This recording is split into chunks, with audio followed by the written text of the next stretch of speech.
जब हम एक MVC का प्रोजेक्ट क्रिएट करते हैं तो उसमें बहुत सारे फोल्डर्स और फाइल्स क्रिएट होती हैं, जिसकी वजह से MVC का प्रोजेक्ट पूरा कंप्लीटली कनेक्ट होकर रन करता है। आज हम इसी चीज़ को समझेंगे कि MVC में ये फोल्डर्स और फाइल्स क्या होती हैं। इसके लिए हम विजुअल स्टूडियो में एक नया प्रोजेक्ट क्रिएट करेंगे।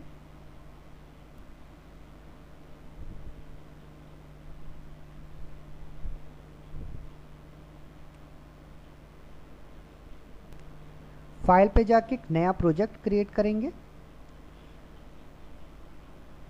ASP.NET web application .NET framework चुनेंगे और यहाँ पे हम प्रोजेक्ट का नाम रखेंगे एक्सप्लोर MVC और ओके पे क्लिक कर देंगे। तो जब आपका पहला MVC प्रोजेक्ट क्रिएट हो जाएगा तो वो कुछ इस टाइप का दिखेगा। आपको सॉल्यूशन एक्सप्लोरर में बहुत सारे फोल्डर्स और फाइल्स होके क्रिएटेड दिखेंगे। तो सबसे पहला काम आप क्या करेंगे, आप प्रोजेक्ट को बिल्ड करा लेंगे। बिल्ड करने से ये आपको हो जाएगा कि सारे फोल्डर्स और फाइल्स आपस में इंटरकनेक्टेड हो जाएंगी। तो जब प्रोजेक्ट बिल्ड हो जाएगा, इसके बाद हम ब्राउज़र में डीबग करेंगे और जब ये आपके लोकल होस्ट पे खुलेगा तो वो कुछ इस टाइप का दिखेगा। इसमें आपका application name, home, about, contact, जो कि एक डिफ़ॉल्ट स्ट्रक्चर होता है पेज का, वो आपके दिखेंगे और साथ ही आपको एक कस्टमाइज स्ट्रक्चर दिखेगा पेज का, जिसमें आपको बहुत सारे एक्सटर्नल लिंक मिलेंगे। तो हम पहले अगर इंटरनल लिंक पे जाएं तो आप देख पाएंगे होम पे आपको ये कहीं भी URL में कोई बदलाव नहीं कर रहा है, पर जैसे आप अबाउट और कॉन्टैक्ट पे क्लिक करते हैं आपको URL में बदलाव होता हुआ नज़र आएगा। अगर आप अबाउट पे क्लिक कर रहे हैं तो आप, जैसे कि इससे पहले हमने जो वीडियो बनाई थी उसमें हमने बताया था कि जो होम होता है वो हमारा कंट्रोलर होता है, अबाउट जो होता है वो हमारा व्यू होता है। ऐसे ही आप कॉन्टैक्ट पे भी जाएंगे तो होम जो होता है वो हमारा कंट्रोलर होता है और कॉन्टैक्ट जो होता है वो हमारा व्यू होता है। तो ये आपका एक डिफ़ॉल्ट पेज है जो कि बिल्ड होके आपका ब्राउज़र में लोड किया है। अब इसके बारे में हम जानने के लिए अपने सॉल्यूशन एक्सप्लोरर पे चलेंगे और उसमें समझेंगे पहला भाग जो कि हमारा व्यू होगा। इसके आगे के भाग हम आगे के वीडियोस में समझेंगे। तो व्यू में क्या क्या चीज़ें होती हैं ये चीज़ हम सॉल्यूशन एक्सप्लोरर में देखते हैं। तो सबसे पहली चीज़, अगर आप व्यू पे जाएंगे तो व्यूज़ नाम का आपको एक फ़ोल्डर मिलेगा, जिसमें आपको सबसे पहली फाइल, दो फाइलें जो बाहर मिलेंगी वो आपको एक मिलेगी web.config और एक मिलेगी viewstart.cshtml। पहली चीज़ web.config, अगर आपको .NET के वेब फॉर्म के एप्लीकेशन में ध्यान हो तो वो आपके हमेशा एक पूरे प्रोजेक्ट में आती थी, मगर MVC में दो जगह आती हैं, एक व्यूज़ के अंदर और एक पूरे प्रोजेक्ट के लिए। तो अगर आप व्यूज़ के अंदर वाला web.config ओपन करेंगे तो इसमें आपको व्यूज़ रिलेटेड जितनी भी पैकेजेस के नेम स्पेसेस की ज़रूरत होती हैं वो सारे यहाँ पे एडेड मिलेंगे। साथ ही साथ कुछ व्यू रिलेटेड रिस्ट्रिक्शन वो भी आपको इसमें मिलेंगे और कुछ असेंबली फाइल्स। तो ये एक कॉन्फ़िगरेशन फाइल है जो कि आपके सारे व्यूज़ रिलेटेड कॉन्फ़िगरेशन कंटेन करती है।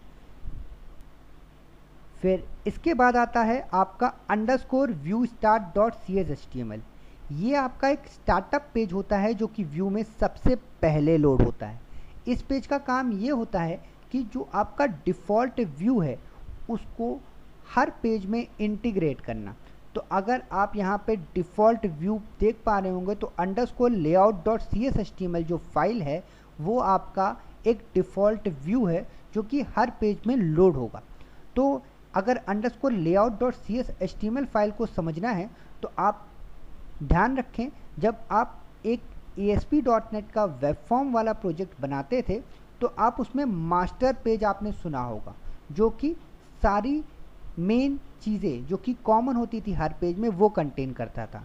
अभी भी जब हमने प्रोजेक्ट लोड किया, होम, अबाउट, कॉन्टैक्ट, हम किसी भी पेज पे जा रहे थे ऊपर का नेविगेशन बार हट नहीं रहा था। तो ऐसे ही बहुत सारे वेब पेज होते हैं जिसमें कुछ चीज़ें कॉमन होती हैं और चीज़ों में बदलाव आते रहते हैं। तो ऐसी चीज़ बनाने के लिए हमें मास्टर चाहिए होता है। तो MVC ने उस फोल्डर का नाम रख दिया है शेयर्ड, क्योंकि ये सारे व्यूज़ में शेयर्ड होता है। और इसको एक्सपैंड करने पे आपको _layout.cs HTML की फाइल मिलेगी। अगर आप इसको ओपन करेंगे तो आपको एक नॉर्मल HTML का स्ट्रक्चर इसमें पूरी तरह से मिलेगा, जो कि एक HTML के वेब पेज में होता है। तो आप जैसा देख पा रहे हैं, ये डॉक टाइप से लेकर मेटा नेम टैग तक सारी बातें वैसी की वैसी हैं जैसे कि एक HTML वेब पेज में आती हैं। अब यहाँ पे कुछ रेजर सिंटैक्स यूज़ किया गया है जिससे C# का कोड यहाँ पे एम्बेड किया जा सके। रेजर सिंटैक्स के बारे में हम आगे की वीडियोस में जानेंगे। तो यहाँ पर viewback.title एक पर्टिकुलर टाइटल वैल्यू और सारे व्यूज से उठा के ला रहा है और यहाँ पे बाइंड कर रहा है टाइटल टैग के अंदर। इसके बाद आपके पास आता है C# के रेजर टैग की हेल्प से रेंडर करके content/css लोकेशन को लोड करना। अब यहाँ पे कोई पेज का नाम तो आ नहीं रहा है, हमें इतनी बात ज़रूर समझ में आ रही है कि कोई स्टाइल की बात की जा रही है, जो कि स्टाइल के पेजेस हो सकते हैं। तो अगर हम इसको समझना चाहते हैं तो सॉल्यूशन एक्सप्लोरर में आप ऐप स्टार्ट फोल्डर पे जाइए, यहाँ पे बंडल config.cs रखें। अभी तक हम वेब फॉर्म के जब प्रोजेक्ट बनाते थे तो web.config नाम की फ़ाइल होती थी, जो कि हमने व्यूज़ के अंदर भी देखी और पहले भी होती थी। मगर अब कॉन्फ़िगरेशन की फ़ाइल भी C# भी अपनी प्रोग्रामिंग से मैनेज कर सकता है। उसके लिए उसने कुछ चीज़ें सेंट्रलाइज बनाई हैं। बंडल config.cs आपकी डिज़ाइन रिलेटेड या वेब पेज में जितने भी external CDN library, jQuery, Ajax, इन सब में काम आता है। तो हम इस पर क्लिक करते हैं तो अगर आप देखेंगे तो यहाँ पर एक बंडल कॉन्फ़िग नाम की क्लास बनी है जिसमें कुछ प्री डिक्लेयर्ड फंक्शन है रजिस्टर बंडल, और उसमें हमने bundles.add करके हर एक फाइल को ऐड किया है। पहले वाले में हमने इसका शॉर्ट फॉर्म रखा है /bundle/jQuery, और इसमें जो फाइल इंक्लूड कराई है उसका नाम ये है। वर्जन कर्ली ब्रेसेस में देने का मतलब है कि jQuery के जितनी भी वर्जन वाली फाइल .js की पड़ी होंगी स्क्रिप्ट फोल्डर के अंदर, वो आपको यहाँ पे लोड हो जाएगी, जो कि आप सॉल्यूशन एक्सप्लोरर में देख पाएंगे। स्क्रिप्ट नाम का एक रूट पे फोल्डर है जिसके अंदर बाय डिफ़ॉल्ट बहुत सारी jQuery की वर्जन रिलेटेड फाइल्स हैं। आगे देखेंगे तो आपको jQuery val नाम का एक शॉर्ट फॉर्म मिलेगा, जो कि आपके jQuery.validate के से स्टार्ट होने वाले सारे पेजेस को लोड कर देगा। st का मतलब है सारे पेजेस को लोड कर देना। फिर इसके बाद आता है bundle/modernizer। ये आपके जितने भी स्क्रिप्ट्स के अंदर मॉडर्नाइजर एस्ट्रिक से पेजेस स्टार्ट हो रहे होंगे वो सारों को लोड कर देगा। फिर आपका आता है बंडल बूटस्ट्रैप, जो कि आपका स्क्रिप्ट bootstrap.js फाइल को लोड करने के लिए शॉर्टकट है। फिर उसके बाद यहाँ पर आप एक चीज़ देखेंगे जहाँ पे content/css की हेल्प से दो बूटस्ट्रैप की CSS फाइल, एक bootstrap.css एक site.css एक साथ लोड की जा सकती हैं। तो ये बंडल्स बनाने से फ़ायदा क्या होता है कि हम एक ही टाइम पे एक ही multiple jQuery, JavaScript, Ajax pages को लोड कर सकते हैं। और इसको मैनेज करना बहुत ज़रूरी होता है क्योंकि बहुत सारे प्रोजेक्ट्स में बहुत सारे jQueries होती हैं जो कि स्पेसिफिक पेजेस पे होती हैं, सारे पेजेस पे ज़रूरत नहीं होती हैं। तो यहाँ पर आपको ये बहुत काम आने वाला है। ये आपको प्रोजेक्ट को बहुत अच्छे से मैनेज और ऑर्गेनाइज करने में हेल्प करेगा। इसके आगे अगर हम वापस layout.cs HTML पे जाएं तो हम यहाँ पे देख पा रहे हैं content/css एंड bundles/modernizer नाम की फोल्डर जो कि रूट पे एग्जिस्ट करते हैं, उनके थ्रू इनको कॉल किया गया है। और इनको कॉल करने पे ये सारी चीज़ें लोड हो जाएंगी जो कि यहाँ पे प्री डिफाइन आपको दे रखी है।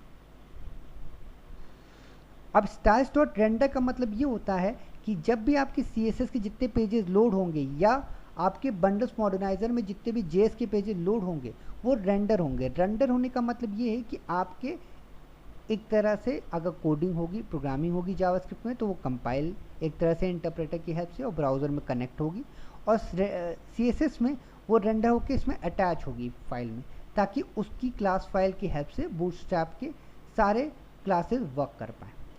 अगर आप आगे बढ़ेंगे तो आपको नॉर्मल बूटस्ट्रैप और HTML का कोड मिलेगा, और यहाँ पर आपको हाइपर HTML हेल्पर टैग मिलेगा। ये आपको एक तरह से हाइपर लिंक बनाने के काम आता है। अगर आप इसकी हेल्प लेंगे तो आप हाइपर लिंक क्रिएट कर सकते हैं। इसको हम अधिक में आगे वीडियोस में समझेंगे। और यहाँ पर हमने एक हाइपर लिंक क्रिएट किया एप्लीकेशन ने, फिर ऐसे ही हमने यहाँ पर भी 3 हेल्पर टैग के से हाइपर लिंक किया है, होम, अबाउट और कॉन्टैक्ट के नाम का, और इससे हम पूरा एक नेविगेशन बार क्रिएट कर रहे हैं इतने से पार्ट में। फिर इसके बाद आता है हमने एक कंटेंट बॉडी कंटेंट की जगह रखी जिसमें ऐड रेंडर बॉडी रखा है। इसका मतलब ये होता है कि जो आपके जो व्यूज़ बन रहे हैं, अब यहाँ पे अगर आप ध्यान दें तो आपने बाय डिफ़ॉल्ट यहाँ पे होम नाम का व्यू देख पा रहे हैं। इसमें आपको अबाउट भी मिलेगा, कॉन्टैक्ट और इंडेक्स, यानी कि 3 व्यू हैं। अगर आप इंडेक्स पे चलेंगे तो जैसे मैंने कहा था व्यू बैक डॉट टाइटल एक वैल्यू पे प्ले कराएगा जो कि पेज का टाइटल होगा, वो यहाँ पर आप देख पाएंगे कि ये लेआउट डॉट CSS/HTML फाइल में यहाँ पे इंटीग्रेट कर रहा है।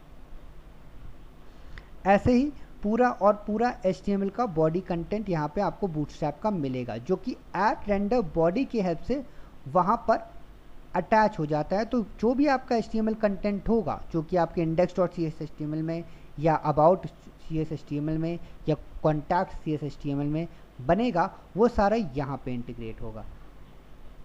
और फिर हमने एक फुटर लगाया है कॉपी टैग, जिसमें हमने रेजर सिंटैक्स से डेट टाइम ईयर को कॉल किया है।